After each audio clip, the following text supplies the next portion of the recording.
Hello everyone, good morning. আমার নতুন আরও একটি ভিডিওতে তোমাদের সকলকে জানাই অনেক স্বাগত আর অনেক ভালোবাসা।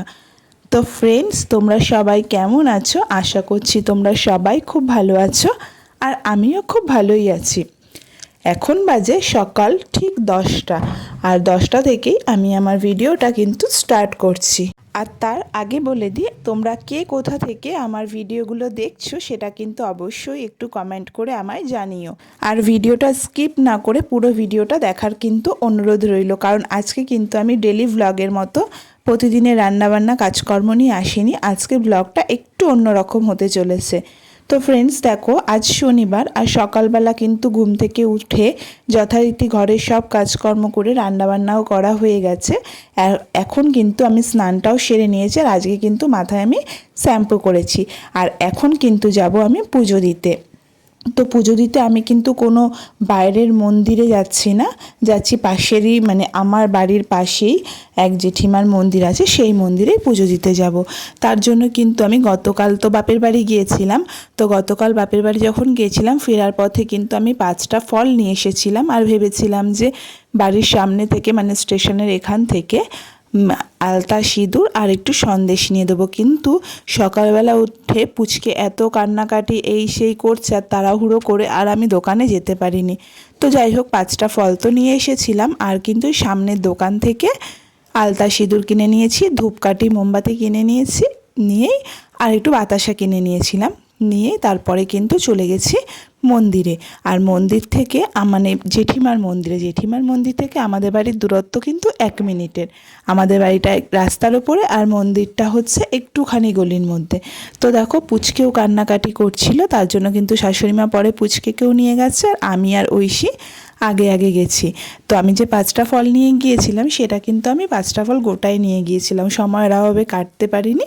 তো সেই ফলগুলো কিন্তু জেঠিমাই পরে বানিয়ে নিয়েছে, আর এখন কিন্তু জেঠিমা পুজোতেও বসে গেছে। জেঠিমা কিন্তু আগে একবার পুজো হয়ে গিয়েছিল। আমি যেহেতু সকালবেলা ঐশীকে দিয়ে বলে পাঠিয়েছিলাম, ওর জন্য আমার জন্য অপেক্ষা করে করে তারপরে আবার আমি গেছি, তখন আবার জেঠিমা কিন্তু আমার পুজোটাও করে দিয়েছে। তো দেখো, এই মন্দিরটা তো তোমাদের পুরোটাই দেখিয়ে দিলাম। আর এরপরে কিন্তু পুজো হয়ে গেছে, আমরা প্রসাদ খেয়ে কিন্তু চলে এসেছি। আর সকাল থেকে আমি তো কিছুই খাইনি, আজকে উপোস করেছিলাম, যেহেতু পুজো দেবো তার জন্য। তোমাদের তো বললাম যে গতকাল কিন্তু আমি বাপের বাড়ি গেছিলাম। তো আমি যেহেতু এখন সচরাচর বেরোতে পারি না, তো সেই কারণে আমার অনেক কিছু জিনিসপত্র কেনাকাটিও বাকি ছিল। তো গতকাল বাপের বাড়িতে গিয়ে কিন্তু এই ছাঁকনিটা কিনে এনেছি। এই ছাঁকনিটা কিনে এনেছি তার কারণ হচ্ছে পুচকের জন্য সেরেলাক তৈরি করব। তো বাড়িতেই করব, তার কারণে ওই ছাঁকনি ছাকার জন্য এটা কিনে এনেছি। আর দেখো, দুধ জাল দেওয়ার জন্য এই যে এই হাঁড়িটা কিন্তু আমি কিনিনি, এই হাঁড়িটা কিন্তু আমার মা আমাকে কিনে দিয়েছে। এটাও পুচকে দুধ জাল করার জন্যই কিনে দিয়েছে। আর কিনেছিলাম এই যে খেজুর। তো ওকে তো এখন ওই চিড়ে সেদ্ধর সাথে মাঝে মধ্যে একটা দুটো করে খেজুর দিই, তো সেই খেজুরটা কিন্তু আমি সেই বাড়িতে গিয়ে একসাথে কিনে এনেছিলাম। আর কিনে এনেছিলাম কাঠবাদাম, আর নিয়ে এসেছিলাম যে চিনে বাদাম যেগুলো হয় আমরা ভিজিয়ে খাই। তো সেই সব জিনিস, যাবতীয় জিনিস, মানে আমার একটা সেরেলাক তৈরির জন্য যাবতীয় যা যা প্রয়োজন আমি কিন্তু সেগুলো কিনে এনেছিলাম। তবে হ্যাঁ, এটা যেহেতু আমি প্রথমবার বানাচ্ছি পুচকের জন্য, তো এর মধ্যে কিন্তু আমি খুব বেশি উপকরণ অ্যাড করব না, মানে খুব অল্প উপকরণ দিয়েই বানাবো। আস্তে আস্তে উপকরণগুলো বাড়াবো একটু একটু করে। তো দেখো, আজকে যে আমি সেরেলাকটা তৈরি করেছি তার জন্য কিন্তু আমি নিয়েছিলাম পরিমাণ মতো চাল আর পরিমাণ মতো ডাল। তো চালের পরিমাণটা কিন্তু খুব বেশি ছিল না, 1 কাপ মতো চাল ছিল, আর 1/2 কাপ মতো মসুরির ডাল ছিল, আর ছিল 5-6টা মতো কাঠবাদাম, আর কয়েকটা চিনেবাদাম। আর কিন্তু কিছু দিইনি, ভেবেছিলাম এর মধ্যে আমি আতপ চালও দেবো, কিন্তু আতপ চাল মা বারণ করেছে, তার জন্য কিন্তু আমি দিইনি। তারপরে কিন্তু ভালো করে আমি চালগুলোকে ধুয়ে নিয়েছিলাম, বেশ 7-8 বার ধুয়ে তারপরে কিন্তু ছাঁকনিতে ছেঁকে রোদ্দুরে দিয়েছিলাম। আর রোদ্দুরে যখন দিয়েছিলাম আমি কিন্তু পুরো ছাদে নিয়ে গিয়েছিলাম, ছাদে নিয়ে গিয়ে একটা তোয়ালের ওপর পুরো ছড়িয়ে দিয়েছিলাম, যাতে একটার সাথে একটা মিশে না থাকে। আর যখন এটা নামিয়েছিলাম তখন কিন্তু প্রায় 3:30 4টে মতো বাজে।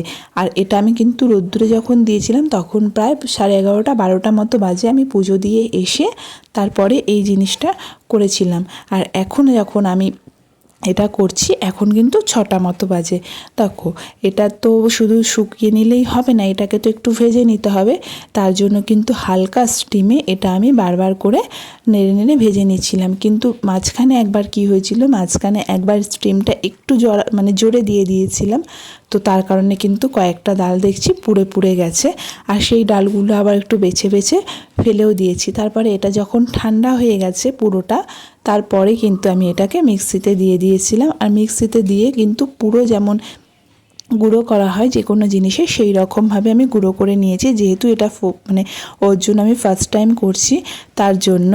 তারপরে কিন্তু চাকনিতে ভালো করে ছেঁকেও নিয়েছিলাম। আর ওয়েস্টের যে গুঁড়োটা ছিল অল্প একটু ছিল, তো সেটা কিন্তু আমি ফেলেও দিয়েছিলাম।